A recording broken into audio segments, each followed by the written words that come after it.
Ah mais les mecs, ils sont dans un jeu vidéo là. Oui, il y a un peu de ça.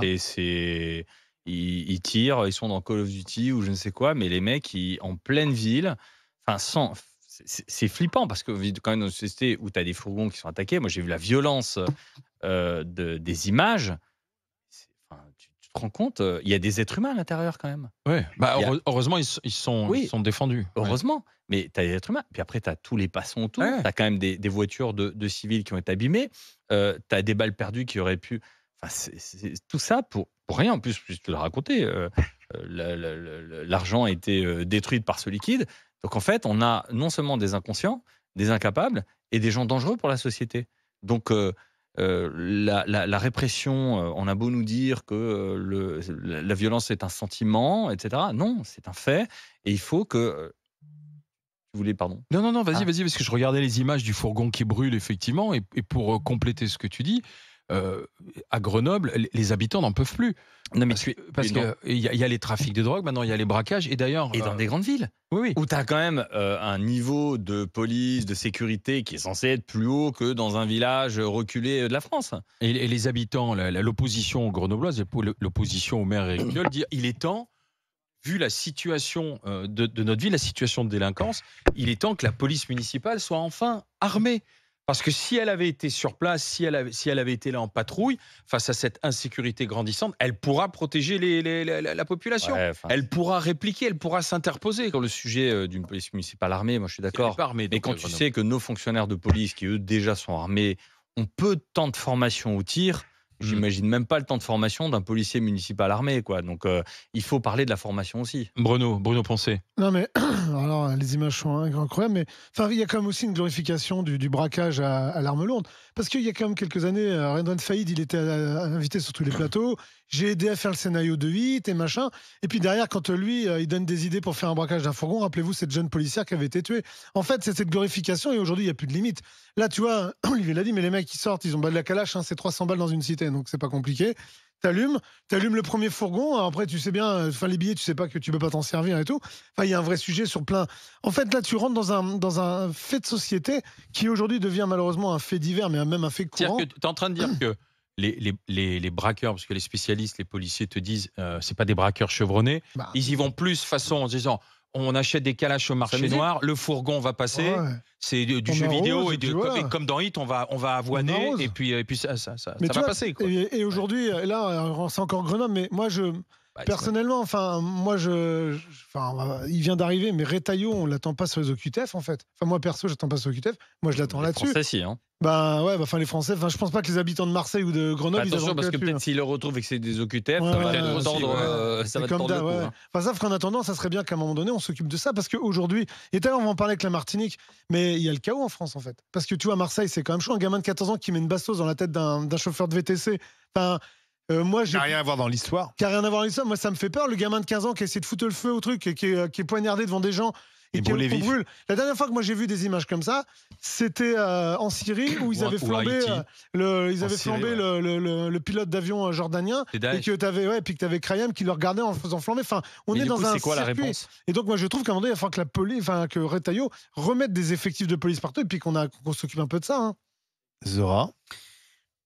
Bah, en fait, on se rend compte qu'on commente de plus en plus de phénomènes assez graves et violents régulièrement. On les commente.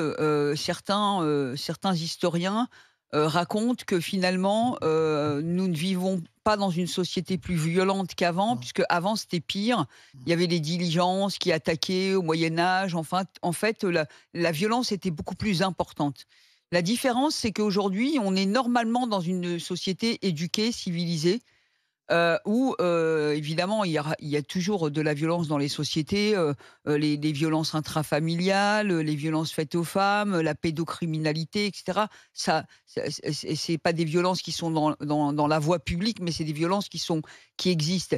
Mais là où on a franchi une ligne, c'est qu'on a des jeunes, souvent, ou en tout cas des délinquants qui, ont accès à des armes de guerre, et qui ont accès à des méthodes qui ne sont pas, dont on n'est pas habitué, nous, dans des pays civilisés. Voilà. On n'est pas habitué à ça. Et ça, Oui. on devient... C'est comme l'Amérique. Voilà, entre le couteau, où je suis stupéfaite de voir que maintenant les gens se baladent naturellement avec un couteau. Oui, ça, c'est dingue, ça. J'hallucine. C'est quoi ce je suis pas d'accord avec phénomène? toi, parce que rappelle-toi, nos parents, nos grands-parents, ils avaient tous des couteaux dans les poches. Oui, mais un c'était des petits opinel, canisses. mais on Ouais, avait mais un pas les mecs avec des opinel. couteaux de boucher. Non, mais Voilà. C'est c'est moins pratique pour couper mes les grands-parents avaient un opinel pour bricoler, Voilà. pour couper un bout de Et puis saucisson. un ils truc. allaient dans le verger, Pas pour, machin, pas pour par couper. peur de se faire attaquer. Voilà. Alors que là, les gens, normalement, ils sortent des chez eux, ils ont un couteau. Oui, en ville. Et on s'aperçoit que finalement, il y a une recrudescence. Donc, ce qui est quand même grave, c'est pas de mesurer est-ce qu'il y a plus de violence aujourd'hui qu'hier,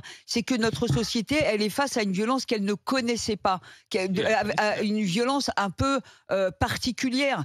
C'est dingue quand on voit le nombre honnêtement, hein, je sais que les gens du RN font ça et on leur tape dessus parce qu'ils le font, mais le français, il n'a pas de ressenti, il a que du vécu, même s'il le liste pas. Mais si on s'amusait honnêtement à lister tous les phénomènes violents, tous les jeunes qui sont tués, abattus à coups de couteau, etc., un peu partout, ça fait quand même beaucoup, quoi. Regarde, ça fait beaucoup. en 36 heures, Bruno, Stéphane et Mais oui, Zora, regarde, il y a la 36 heures, réalité. en 36 heures, tu as eu l'incendie des voitures de police devant le commissariat de Cavaillon. Oui. En 36 heures.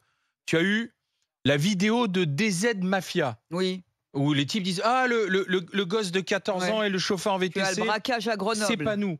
Tu as le braquage à Grenoble avec la Kalachnikov. En l'espace de 36 heures. Tu rajoutes, et le tout à ciel ouvert. Et tu rajoutes le meurtre de Philippines il y a très peu de temps. Mais il y en a plein. Et en fait, au bout d'un moment, celui qui est pas sur les réseaux sociaux, parce qu'il y a des millions de Français qui ne sont pas sur les réseaux sociaux. Mais eux, l'information, elle leur arrive. Ils lisent les journaux, ils regardent ils ont aussi la PQR, etc. Donc, il faut arrêter de dire le sentiment d'insécurité. Non, il y a une insécurité. L'autre jour, j'ai regardé une vidéo d'une jeune fille, elle devait avoir quoi, 18 ans. J'ai eu de la peine. Elle était à Gare du Nord, elle a pris son téléphone face caméra, elle était en larmes et elle dit... Elle devait venir d'une campagne de je sais pas où. Et elle dit, je suis à Gare du Nord, je viens de me faire agresser, lui il m'a touché les fesses, ceci, cela. Mais j'en peux plus, c'est un cauchemar, je veux retourner chez moi. Elle était désespérée parce qu'elle comprenait pas. C'est pas la violence qu'elle a vécue, c'est qu'elle s'est dit, mais je suis arrivée dans quel monde ? C'est ça, en fait, c'est ça qu'on a Je voudrais qu'on écoute qui est flippant. Julien, qui est sapeur-pompier, qui est à Grenoble. Bonjour Julien. Oui, bonjour. Vous êtes intervenu hier, Julien, sur le braquage, c'est ça? Alors non, moi hier j'étais en formation dans ma caserne, Oui. mais c'est ma caserne plus une autre qui est intervenue sur la fameuse attaque du fourgon blindé. En plein centre-ville, c'est flippant quand même. Hein. Oui, enfin, ça va peut-être vous choquer, mais nous on n'est même pas étonnés. Voilà. À Grenoble? Ah ben non, nous on appelle Grenoble, on appelle ça Chicagreux, alors c'est pour dire. Voilà.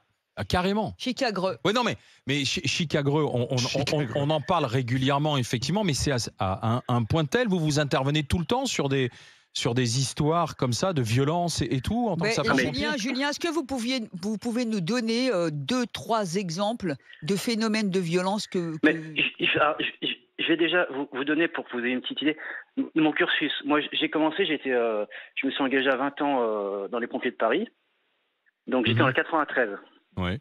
Donc, si vous calculez, je suis rentré en 98. Donc, moi, je viens de la campagne. Donc, déjà là, vous prenez une petite claque quand même. Et là, en fait, j'ai vu monter la violence depuis 98, mais c'est devenu un truc de fou. C'était bien avant. J'ai fait plusieurs villes. J'ai fait Paris, j'étais à Nancy, maintenant Grenoble. Et en 2003, ma femme pouvait rentrer de ses cours de danse le soir à 23h à Nancy sans aucun souci. Elle s'est jamais fait agresser. En 2003, sur Nancy, on faisait 0 agression. Maintenant, c'est tous les soirs. Ah bon? Ah oui. Ah, mais Julien, des coups de couteau, c'est toutes les semaines, c'est plusieurs par semaine. Ça veut dire que vos interventions en tant que sapeur-pompier, c'est sur des agressions, sur des coups de couteau, sur des coups de feu? Oui, bien sûr. Et là, et encore, les journalistes, vous n'êtes même pas au courant de la moitié de ce qui se passe. Mais oui, parce qu'il y a plein de choses qui passent en PQR. Je vais même vous dire mieux. on a été formés, suite aux attentats du Bataclan, etc., à mettre en place des techniques plus ou moins sorties de l'armée israélienne pour tout ce qui est prise en charge des blessés par balle. Ah ouais. C'est-à-dire qu'en gros, on utilise des paquets de compresses pour faire des pseudo-valves au niveau des thorax, pour tout ce qui est pulmonaire. Mais ça, on l'applique régulièrement à Grenoble. Mais régulièrement, mais bien sûr, voilà. Bien sûr. Quand on part pour blesser par balle. J'ai pas mais Julien, là encore, regardez pourquoi on ne règle pas le problème. Parce qu'il y a d'une part des gens comme vous, des gens sur le terrain et des Français qui signalent des choses, qui vivent des choses et qui sont témoins de choses. Et de l'autre côté, une autre société qui dit, mais non, en fait, vous mentez. Vous êtes juste dans un sentiment d'insécurité. Vous voulez juste stigmatiser des gens, vous voulez juste salir des gens. Et donc, on n'avance pas. Au lieu, objectivement, de dire, finalement, nous allons ensemble faire le même diagnostic. Comme ça, au moins, on sera honnête. On empêchera certains d'utiliser la réalité pour en faire un objet politique. Il faut utiliser la réalité pour en faire un diagnostic, pour qu'ensemble on ait des bons remèdes. Sauf que, regardez, Julien, qu'est-ce qu'on va vous dire ? Non, mais Julien, vous stigmatisez encore des gens, vous dites qu'il y a beaucoup de violence. Qui va dire ça ? Pardon, Zora, qui va dire ça ? Non, mais je parle pas des gens. Qui va dire ça ? Eh ben, je parle de ceux qui empêchent. Non, mais ça, c'est de l'autocensure, parce que personne dit ça, en fait. Si. Dans la vraie vie, personne dit ça. Personne ne dit ça. Dans la vraie vie, en politique, c'est pas le cas. L'extrême gauche, elle dit pas ça. L'extrême gauche, elle n'est pas en réalité. Vas-y, conclusion. Je veux juste apporter mon soutien à l'ensemble de nos soldats du feu. Parce que malheureusement, c'est pas depuis hier qu'ils se font agresser. Moi, je me souviens quand j'avais 6 ans, c'était en 1986. Nous avons évacué tout un immeuble à la ZUP de Mulhouse parce qu'il y avait un feu dans les parkings, un feu de cave qui était puissant. Et il y a un pompier qui s'est pris, un jeune qui a lancé une barre de fer, et le pompier s'était pris dans le crâne à l'arrière. Ça lui est rentré 10 cm. Terminé. On est en 1986. Nous sommes aujourd'hui en 2024 et nous avons encore aujourd'hui des agressions sur nos soldats du feu qui viennent, au péril de leur vie, sauver des gens. Quand est-ce que ça va s'arrêter ? Dans un instant, et je remercie Julien de ce témoignage qui attire une fois de plus l'attention, malheureusement, comment il a dit ? Chicagreux. Chicagreux, oui. Pour parler de Grenoble. Dans un instant, là, puisqu'on est dans le tout va bien en ce moment. La Martinique, ça s'arrange aussi en Martinique. L'aéroport fermé, le couvre-feu, des magasins qui sont pillés. Que se passe-t-il en Martinique ? Ce sera tout à l'heure à 10h40. Mais dans un instant, les tickets restaurants, est-ce qu'on doit les utiliser dans les commerces, oui ou non ? À tout de suite au 32-16. RMC, jusqu'à midi. Les grandes gueules.